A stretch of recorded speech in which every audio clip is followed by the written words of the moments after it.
زمونږ د پښتنو کې بعضې عجیبه نمونې وي، که څوک د چا د فایدې خبره کوي، څوک د چا د سپورټ خبره کوي، د دوی نه به نه برداشت کیږي.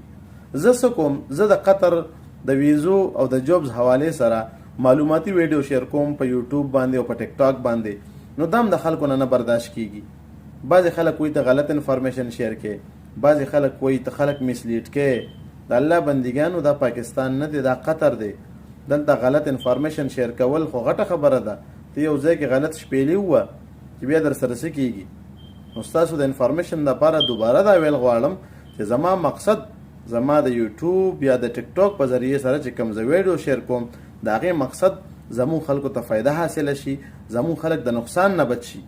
چې کوم خلک قطر ته راتلل غواړي، په دې کې ډېر داسې سادهګان خلک شته، ډېر غریب خلک شته دی چې هغوی ډېر مجبوره شي او مختلف جنسو ته لاړ شي، پنډه، اسلام آباد ته، لاهور ته، اول ته خلک پیسې وایي او واپس راشي.